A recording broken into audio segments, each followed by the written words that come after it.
Mengenai asal-muasal alam semesta, dari tiga teori ini, manakah yang paling benar? Apakah teori asal-muasal alam semesta menurut Al-Quran, Alkitab, atau teori Big Bang?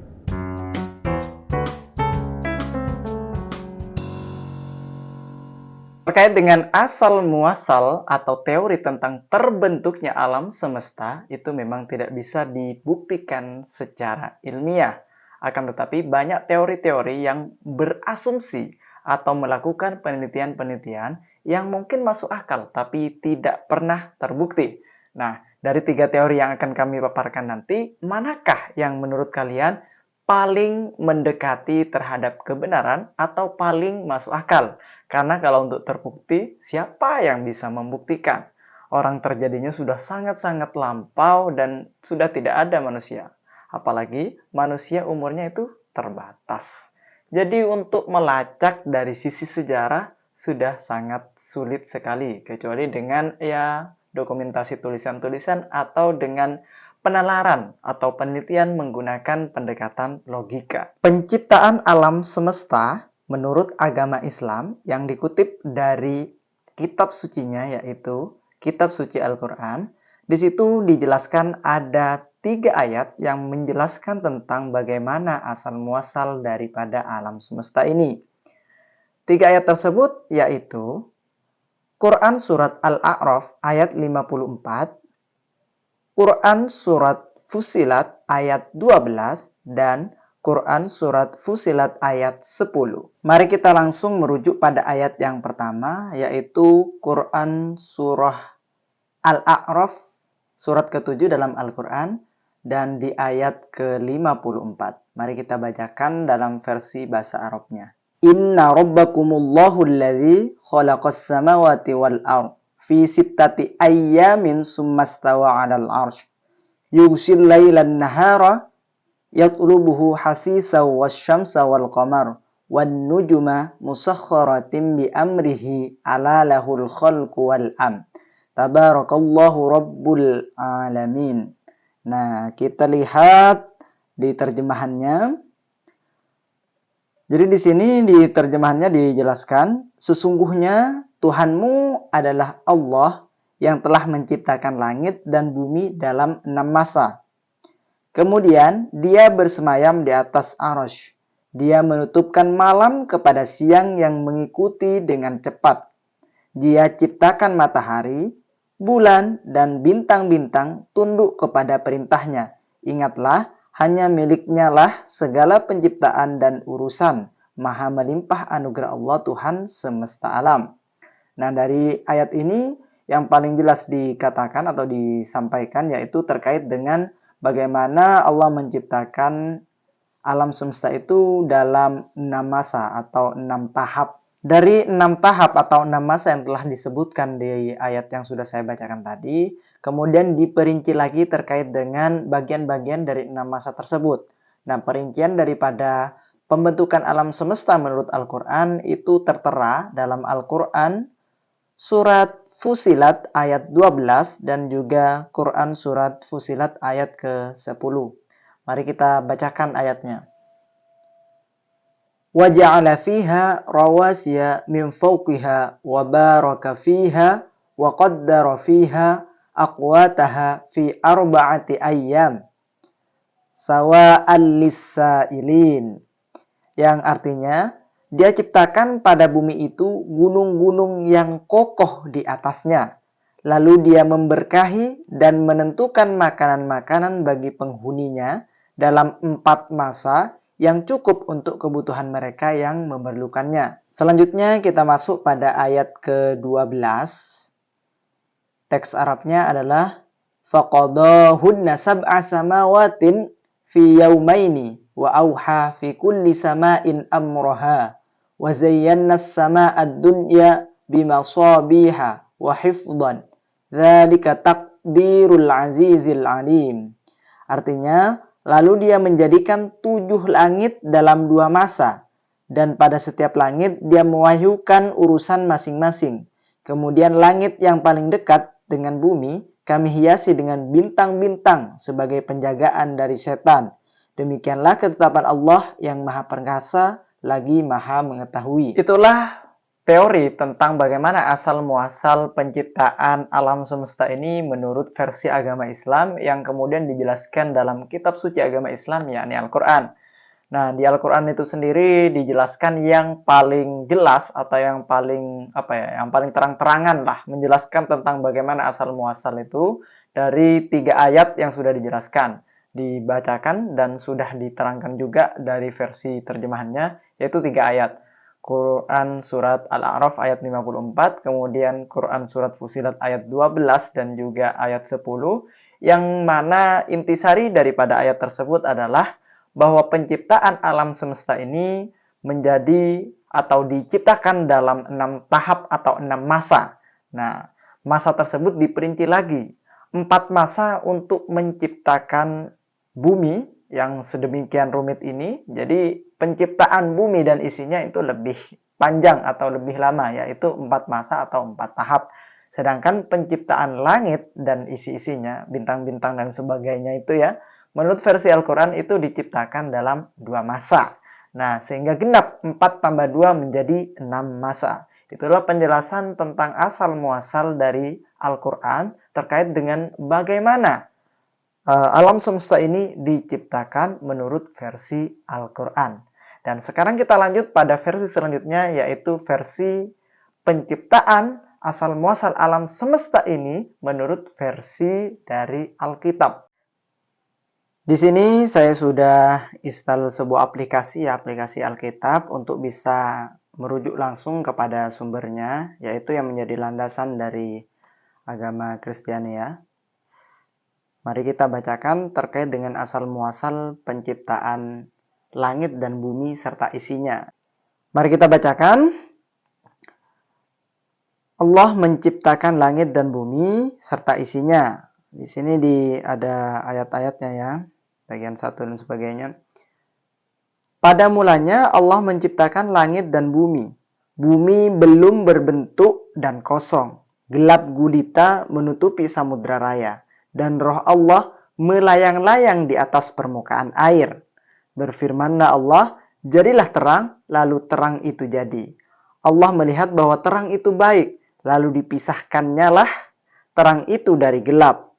Dan Allah menamai terang itu siang, dan gelap itu malam. Jadilah petang dan jadilah pagi. Itulah hari pertama. Berfirmanlah Allah, jadilah cakrawala di tengah segala air untuk memisahkan air dari air. Maka Allah menjadikan cakrawala dan ia memisahkan air yang ada di bawah cakrawala itu dari air yang ada di atasnya. Dan jadilah demikian. Lalu Allah menamai cakrawala itu langit. Jadilah petang dan jadilah pagi. Itulah hari kedua. Berfirmanlah Allah, hendaklah segala air yang di bawah langit berkumpul pada satu tempat, sehingga kelihatan yang kering, dan jadilah demikian. Lalu Allah menamai yang kering itu darat, dan kumpulan air itu dinamainya laut. Allah melihat bahwa semuanya itu baik. Berfirmanlah Allah, hendaklah tanah menumbuhkan tunas-tunas muda, tumbuh-tumbuhan yang berbiji, segala jenis pohon buah-buahan yang menghasilkan buah yang berbiji, supaya ada tumbuh-tumbuhan di bumi, dan jadilah demikian. Tanah itu menumbuhkan tunas-tunas muda, segala jenis tumbuh-tumbuhan yang berbiji, dan segala jenis pohon-pohonan yang menghasilkan buah yang berbiji. Allah melihat bahwa semua itu baik. Jadilah petang dan jadilah pagi. Itulah hari ketiga.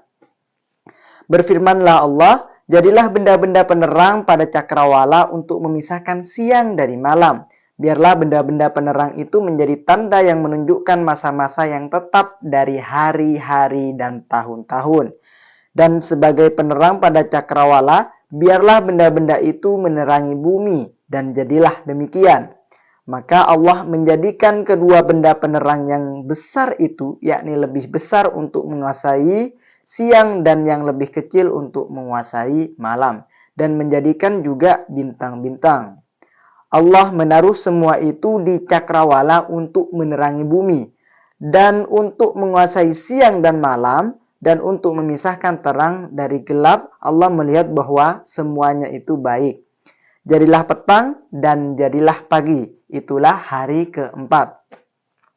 Berfirman Allah, hendaklah dalam air berkeriapan makhluk yang hidup, dan hendaklah burung berterbangan di atas bumi melintasi cakrawala. Maka Allah menciptakan binatang-binatang laut yang besar dan segala jenis makhluk hidup yang bergerak, yang berkeriapan dalam air, dan segala jenis burung yang bersayap. Allah melihat bahwa semuanya itu baik. Lalu Allah memberkati semuanya itu berfirman-Nya, berkembang biaklah dan bertambah banyaklah serta penuhilah air dalam laut. Dan hendaklah burung-burung di bumi bertambah banyak. Jadilah petang dan jadilah pagi. Itulah hari kelima. Berfirman Allah, hendaklah bumi mengeluarkan segala jenis makhluk yang hidup, ternak dan binatang melata, dan segala jenis binatang liar. Dan jadilah demikian. Allah menjadikan segala jenis binatang liar dan segala jenis ternak dan segala jenis binatang melata di muka bumi. Allah melihat bahwa semua itu baik. Berfirmanlah Allah, baiklah kita menjadikan manusia menurut gambar dan rupa kita, supaya mereka berkuasa atas ikan-ikan di laut dan burung-burung di udara, dan atas ternak dan atas seluruh bumi, dan atas segala binatang melata yang merayap di bumi. Maka Allah menciptakan manusia itu menurut gambarnya. Menurut gambar Allah diciptakannya dia laki-laki dan perempuan diciptakannya mereka. Allah memberkati mereka lalu berfirman kepada mereka, beranak cuculah dan bertambah banyak, penuhilah bumi dan taklukkanlah itu. Berkuasalah atas ikan-ikan laut dan burung-burung di udara dan atas segala binatang yang merayap di bumi. Berfirmanlah Allah, lihatlah, aku memberikan kepadamu segala tumbuh-tumbuhan yang berbiji di seluruh bumi dan segala pohon-pohon yang buahnya berbiji. Itulah akan menjadi makananmu. Tetapi kepada segala binatang di bumi dan segala burung di udara dan segala yang merayap di bumi bernyawa, kuberikan segala tumbuh-tumbuhan hijau menjadi makanannya, dan jadikanlah demikian. Maka Allah melihat segala yang dijadikannya itu sungguh amat baik. Jadilah petang dan jadilah pagi, itulah hari ke-6. Itulah tadi terkait dengan bagaimana proses penciptaan langit dan bumi serta isinya menurut versi Kristen dalam kitabnya yaitu Alkitab. Nah, di kesempatan kali ini saya perlu memakai kacamata karena ini sangat rawan ya. Ini berkenaan dengan agamanya orang lain, jadi harus ekstra hati-hati, dan saya sudah kemudian merangkum dan mencatat intisari daripada penjelasan di kitab Kejadian tersebut. Kenapa?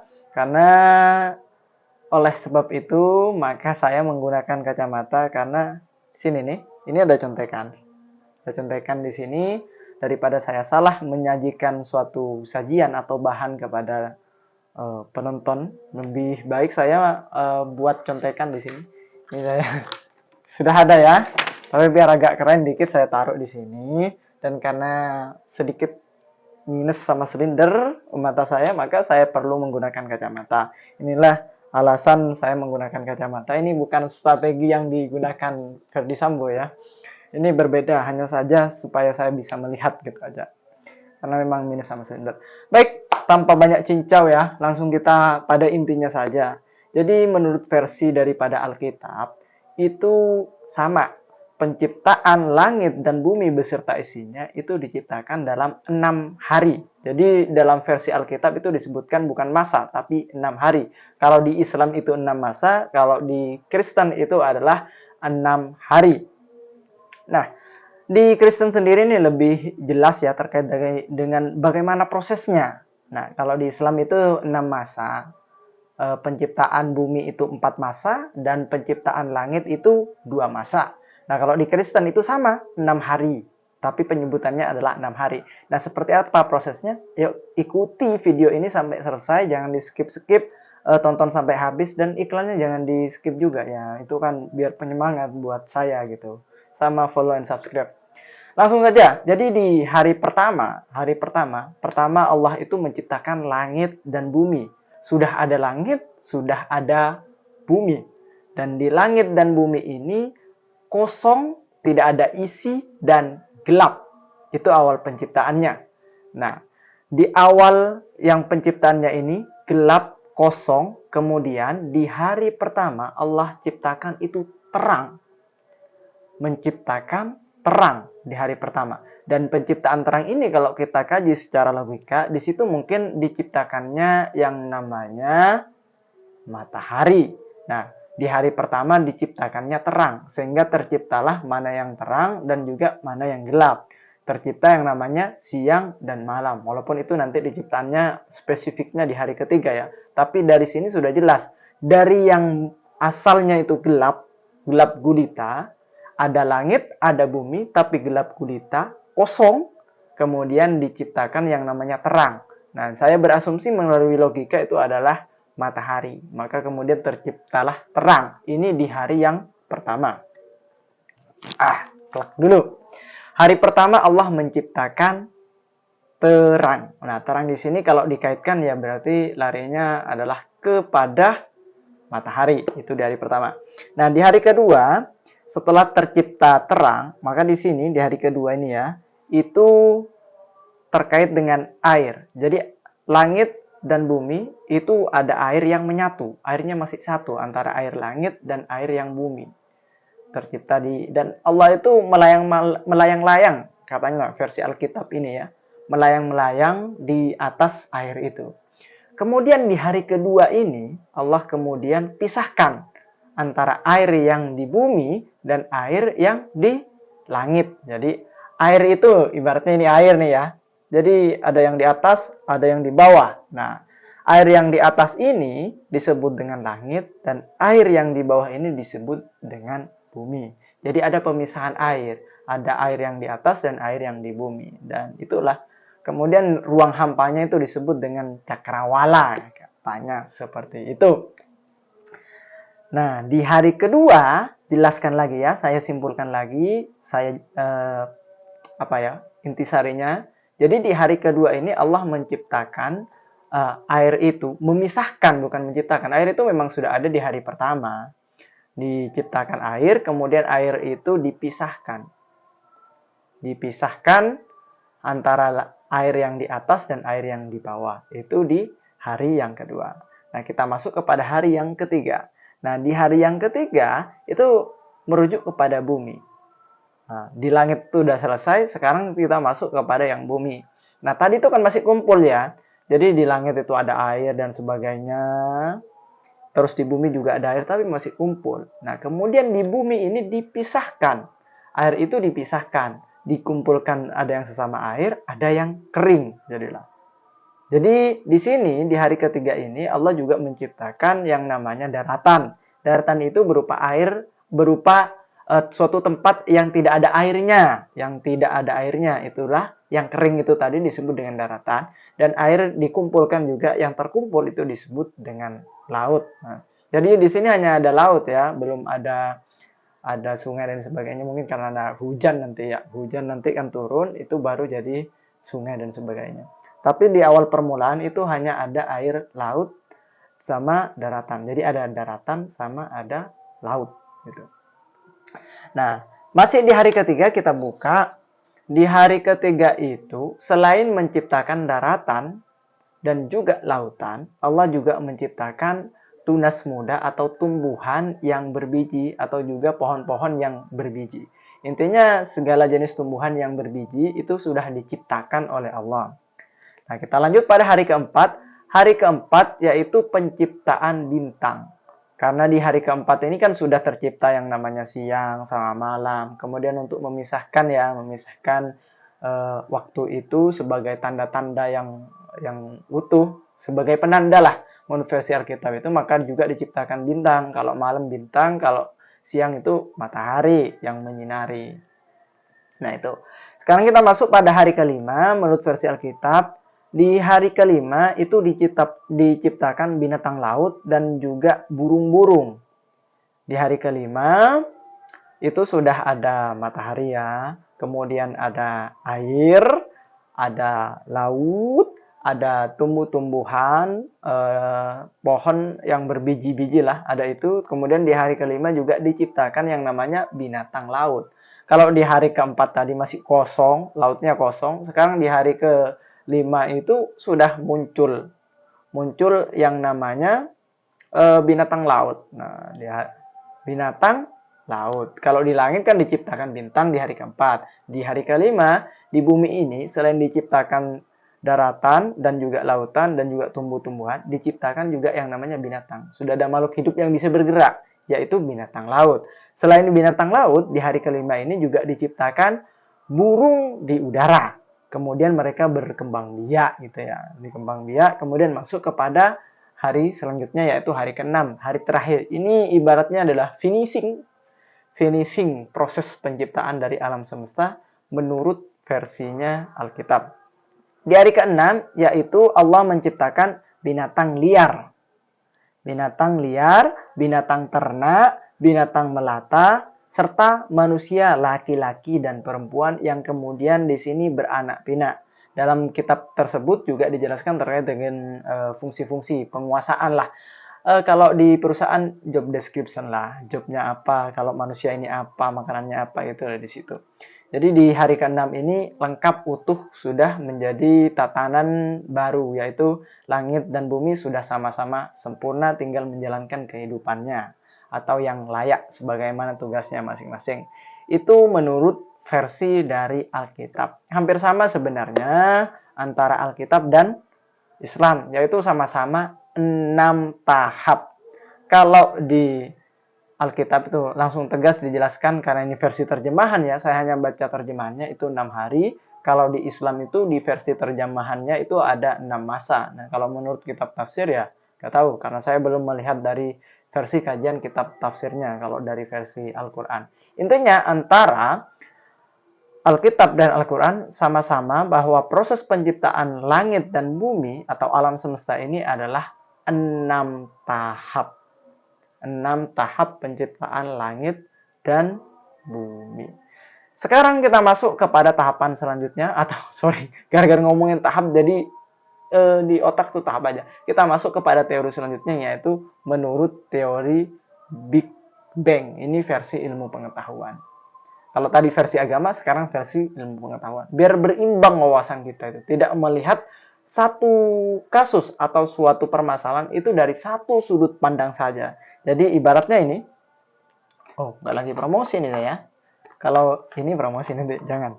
Ini, ibaratnya kita melihat sesuatu hal, itu melihat dari sini, melihat dari sini, melihat dari sini, melihat dari sini. Sehingga bisa memberikan pemahaman yang utuh terhadap satu benda ini.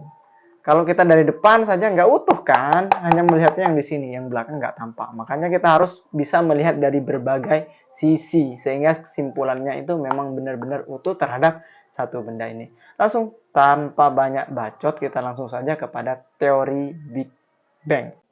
Sebelum kita masuk kepada teori Big Bang, apa itu teori Big Bang dan bagaimana sebenarnya proses asal-muasal alam semesta menurut teori Big Bang, maka menurut saya perlu terlebih dahulu kita memahami dan paham betul siapa sih penemu daripada teori Big Bang ini.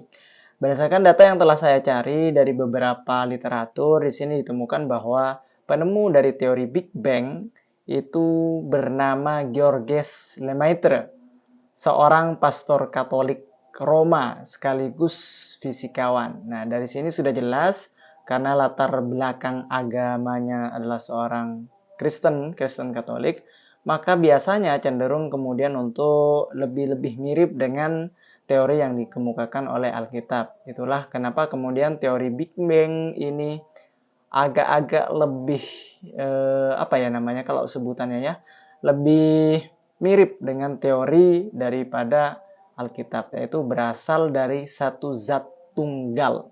Nah, teori Big Bang sendiri itu menjelaskan bahwa alam semesta yang kita kenal berasal dari titik tunggal dengan panas dan padat yang tak terhingga.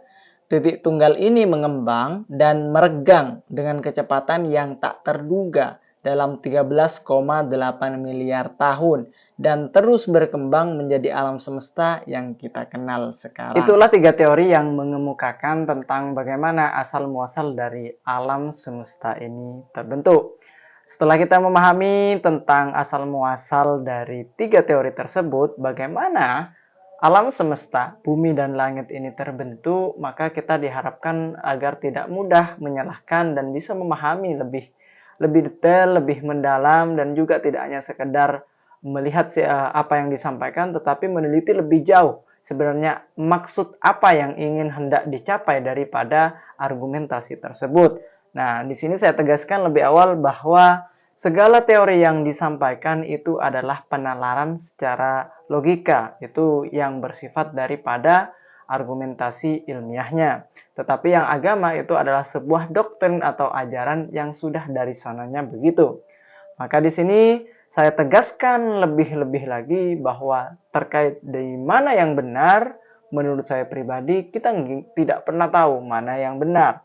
Ya, sifatnya hanya meyakini kalau agama yang karena sifatnya dokter yang harus diimani ya sudah diimani, tetapi terkait dengan terbukti benar atau tidak, itu kita tidak akan pernah menemukan bukti itu. Karena bukti itu sudah lenyap, tidak mungkin akan pernah bisa ditemukan lagi di seusia bumi yang sekarang ini.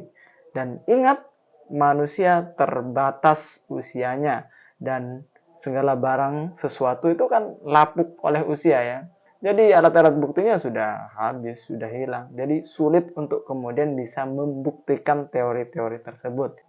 Yang ada hanyalah teori-teori tersebut masuk akal atau rasional. Itu saja. Sekian dari saya, kurang lebihnya mohon maaf dan sampai jumpa di video-video selanjutnya. Jangan lupa di like, comment, share, dan subscribe.